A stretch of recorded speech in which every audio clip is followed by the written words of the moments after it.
Hello students, good morning.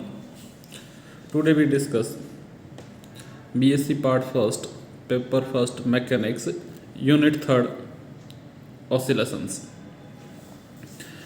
तो हम बात करते हैं सबसे पहले oscillations क्या है, दोलन क्या है, एंड देन डैम्प्ड हार्मोनिक अवमंदित आवर्ती दोलन. सबसे पहले अगर हम चर्चा करें तो आवर्ती दोलन से पहले आवर्ती मोशन या आवर्ती गति होती कौन सी है. जैसे हम उदाहरण के तौर पे देखें, या नियत समय अंतराल से दोहराई जाने वाली गति, नियत समय अंतराल के पश्चात दोहराई जाने वाली गति को हम आवर्ती गति कहते हैं. जैसे पृथ्वी अपने अक्ष के पारित घूर्णन गति करती है, जो टाइम पीरियड कितना है 24 आवर्स, या जो है पृथ्वी की सूर्य के पारित दीर्घ वृत्ताकार गति जो टाइम पीरियड है 1 वर्ष या 1 ईयर. उसी प्रकार हम अगर देखें घड़ी के अंदर तो सुइयों की गति जो है, जैसे घंटा, मिनट और सेकंड वाले सुइयों का जो आवर्तकाल है वो 12 घंटे, 1 घंटा और 1 मिनट. इसी प्रकार सड़क लोलक की गति, इंजन के पिस्टन की गति, सिलाई मशीन की सुई की गति, ये सारी गति जो है क्या है, आवर्ती गति है, जिनका निश्चित समय के पश्चात जो है उसी पथ को वापस दोहराती है. अगर हम बात करें आवर्ती गति का एक अलग फॉर्मेट या अलग तरीका जो है, या एक उसका प्रकार है, वो है ऑसिलेटरी मोशन या दोलनी गति. वह आवर्ती गति जिसमें कोई कण एक ही पथ पर किसी निश्चित बिंदु के आगे पीछे अथवा इधर उधर गति करता है, दोलनी अथवा कंपनिक गति कहलाती है. ऑसिलेटरी या वाइब्रेटरी मोशंस कहलाता है. जो निश्चित बिंदु है जिसके इर्द गिर्द गति को दोहराया जाता है वह साम्य स्थिति या इक्विलिब्रियम पोजीशंस कहलाते हैं.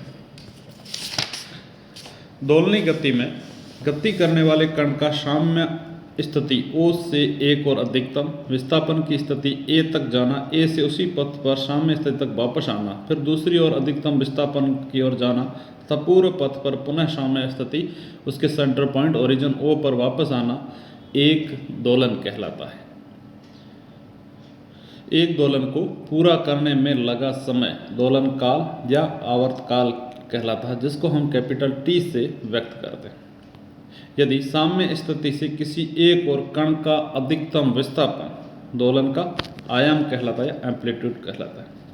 तो दोलनी गति के उदाहरण, जैसे किसी दीवार की घड़ी के लोलक की गति, दीवार घड़ी के लोलक की गति या पेंडुलम की जो गति है, इंजन के पिस्टन की गति, सिलाई मशीन के सुई की गति, किसी ठोस जालक में अणुओं की गति, या घर्षण रहित अर्धगोलाकार प्याले में छोड़ी गई किसी गेंद की गति. अर्थात प्रत्येक दोलनी गति आवश्यक रूप से आवर्ती गति होती है. प्रत्येक दोलन गति जो है, दोलनी गति है, वो आवश्यक रूप से आवर्ती गति होती है, परंतु प्रत्येक आवर्ती गति जो है दोलन गति होना आवश्यक नहीं है. जैसे दोलन गति के हमने उदाहरण बताए, इसी प्रकार आवर्ती गति के उदाहरण जैसे पृथ्वी की अक्षीय गति, पृथ्वी की कक्षीय गति, घड़ी की सुइयों की गति दोलनी गति नहीं है, क्योंकि निश्चित गति निश्चित बिंदु के इधर उधर गति नहीं करती. यह दो प्रकार की होती है जो है दोलनी गति, वो सरल आवर्त गति सिंपल हार्मोनिक मोशंस, और एंगुलर या कोणीय सरल आवर्त गति. सरल रेखीय आवर्त गति जब कोई कण अपनी साम्य स्थिति को इधर उधर सरल रेखा पर दोलन ऐसे प्रत्यानंद बल के अंतर्गत करता है जो साम्य स्थिति से कण के रेखीय विस्थापन के समानुपाती हो, अर्थात इस गति के रेखीय सरल आवर्त गति कहते हैं. तो सरल आवर्त गति में F समानुपाती -x, अगर हम समानुपाती का चिन्ह हटा दें तो वहाँ हमने कांस्टेंट लिया F = -kx. इसी प्रकार कोणीय सरल आवर्त गति जब कोई कण अपनी साम्य स्थिति के इधर उधर वृत्तीय अर्थात घूर्णन गति में दोलन करे तो ऐसे प्रत्यानंद बल आघूर्ण के अंतर्गत करता है, जो साम्य स्थिति से कण को कोणीय विस्थापन के समानुपाती होता है.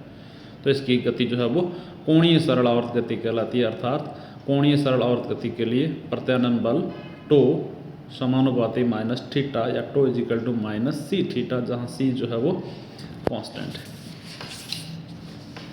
तो इस प्रकार से हम स्प्रिंगों से बंधे कण की क्षैतिज अथवा ऊर्ध्वाधर गति, द्रव की सतह पर तैरते बेलन की ऊर्ध्वाधर गति सरल रेखीय आवर्त गति है, तथा किसी डोरी से लटके द्रव्यमान की गति किसी तार से लटके पिंड को थोड़ा ऐंठ कर छोड़ने पर देने वाली गति क्या कहलाती है, कोणीय सरल आवर्त गति कहलाती है.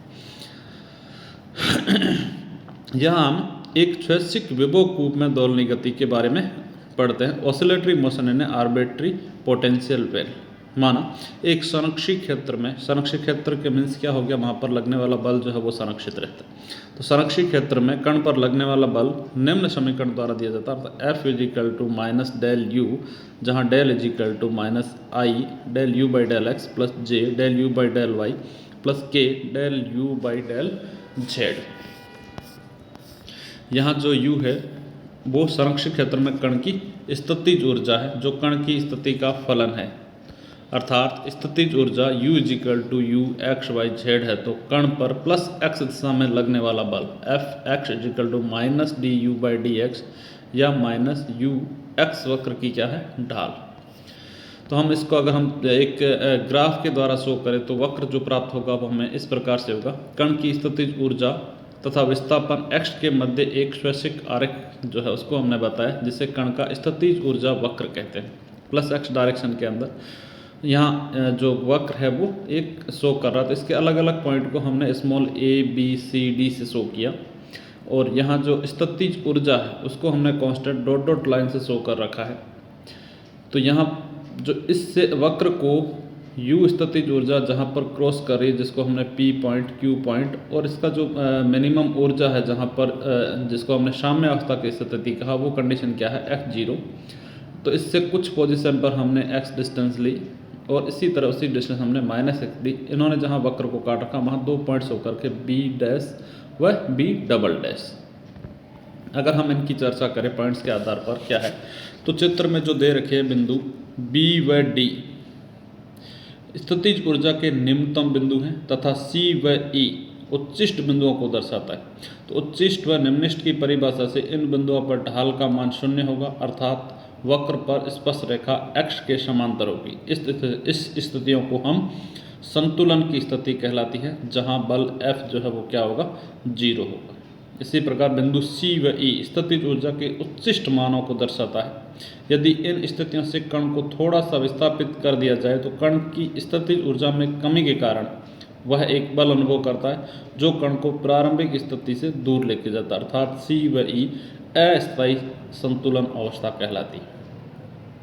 जो है C और E है वो अस्थायी संतुलन की स्थिति कहलाती है। इसी प्रकार कण की न्यूनतम स्थितिज ऊर्जा के बिंदु जो है B और D अल्प विस्थापित करे तो इसकी स्थितिज ऊर्जा में वृद्धि होने के कारण इन पर एक प्रत्यानयन बल लगता है, जो कण को संतुलन स्थिति में लेके आता है। जैसे हम देखिए B डैश जो B के समीप है, जो कण की प्लस x दिशा में अल्प विस्थापित की स्थिति को व्यक्त करता है। इस प्रकार वक्र का ढाल जो है वो du बाई dx धनात्मक होगा, तथा लगने वाला बल है वो ऋणात्मक होगा, ऋणात्मक दिशा में कार्य करता है। अर्थात कण अपनी प्रारंभिक संतुलन स्थिति B की ओर गति करेगा। इसी प्रकार यदि कण को B स्थिति से माइनस x दिशा में अल्प विस्थापित करे तो बिंदु B डैश इस स्थिति को व्यक्त करता है। यहाँ वक्र का ढाल ऋणात्मक है, अतः कार्यरत बल धनात्मक दिशा में होगा। परिणामतः कण जो है प्लस x दिशा की ओर अनुभव करेगा, जो कण को अपनी प्रारंभिक संतुलन स्थिति की ओर ले आएगा। तो विस्थापित स्थिति P पर कण की स्थिति गतिज ऊर्जा जो है वो क्या रहेगी, 0 के बराबर रहेगी। अर्थात कण की कुल ऊर्जा का मान स्थितिज ऊर्जा के तुल्य है। तो इस स्थिति में कण का वेग भी क्या होगा, 0 होगा। अर्थात P पर कण का प्रत्यानयन बल F is equal to minus D you by D X लगेगा, जो कण को न्यूनतम स्थितिज ऊर्जा की स्थिति B पर ले जाएगा, जहाँ पर कण की गतिज ऊर्जा अधिकतम होगी। तो कण के द्वारा प्राप्त वेग के कारण यह दूरी और बढ़ने लगती है और P के संगत समान स्थितिज ऊर्जा वाले बिंदु Q पर पहुँच जाएगा, जहाँ पुनः गतिज ऊर्जा 0 व स्थितिज ऊर्जा अधिकतम हो जाएगी। Q पर स्थायी साम्यावस्था B की ओर पुनः प्रत्यानयन बल लगने के कारण विस्थापित, अर्थात P व Q को वर्तन बिंदु कहते हैं। इस प्रकार कण बिंदु B के इधर उधर P व Q के मध्य बंद अवस्था में दोलन करने लगता है। तो यहाँ P और Q की जो स्थिति ये हमें क्या कहलाएगा, स्वैच्छिक विभव कूप या पोटेंशियल वेल कहलाएगा, जहाँ जो है स्थितिज ऊर्जा के मध्य कण जो है एक सरल आवर्त गति करता है।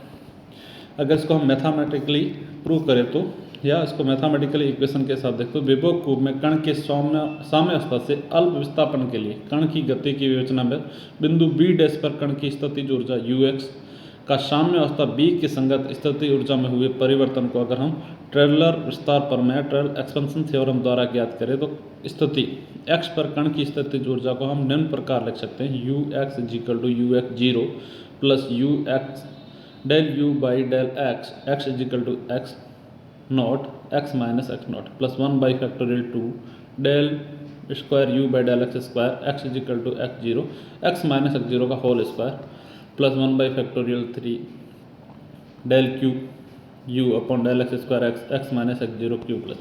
तो यहाँ बिंदु B स्थिति x बराबर x0 स्थायी संतुलन की अवस्था को व्यक्त करता है जिस पर u x0 न्यूनतम, अतः इसके संगत कण पर लगने वाला बल जो होगा वो क्या होगा, शून्य होगा, अर्थात del u by del x x is equal to 0 पर 0। तो न्यूनतम स्थितिज ऊर्जा x बराबर x0 पर u के उच्चिष्ट द्वितीय व उच्च कोटि के अवकलन गुणांक जो है वो धनात्मक होंगे, अर्थात del two u by del s square is equal to धनात्मक, जिसको हमने k मान लिया, या del cube by del u by del x cube x square is equal to धनात्मक k1। Then u x is equal to you x 0 plus 1 by 2 k x minus x 0 का whole square plus 1 by 6 k1 x minus x 0 का whole Q plus. तो अल्प विस्थापन del x tends to 0 के लिए पदों में एक्स माइनस एक्स 0 का स्क्वायर या एक्स माइनस एक्स 0 का क्यू को नगण्य मानने पर कण की स्थितिज ऊर्जा u x is equal to 1 by 2 k x minus x 0 का होल स्क्वायर। पुनः यदि बिंदु B जो स्थायी संतुलन बिंदु है को मूल बिंदु माना जाए, अर्थात x इजिकल टू 0 ले, तो समीकरण जो है इसको हम 8 पॉइंट को निम्न प्रकार से लिख सकते हैं, अर्थात u x is equal to 1 by 2 k x square, अतः कण पर लगने वाला बल F is equal to minus D you by D x is equal to minus k x. यह विभवपूर्ण रूप से कण को उसकी साम्य अवस्था से अल्प दूरी तक विस्थापित किया जाए तो उस पर कार्यरत बल विस्थापन के समानुपाती और स्थायी साम्य अवस्था की ओर इंगित करता है तथा कण का साम्य अवस्था के इर्द गिर्द सरल आवर्त गति करता है। यदि कण का विस्थापन अल्प न हो तो यू एक्स व एफ की समीकरणों में एक्स माइनस एक्स स्क्वायर की उच्च घातें भी उपस्थित होगी व दोलन की गति जो है वो सरल आवर्ती न होकर के अप्रसंगवादी हो जाती है। ऐसे दोलक को हम अप्रसंगवादी दोलक या अनहार्मोनिक ऑसिलेटर कहते हैं। Thank you.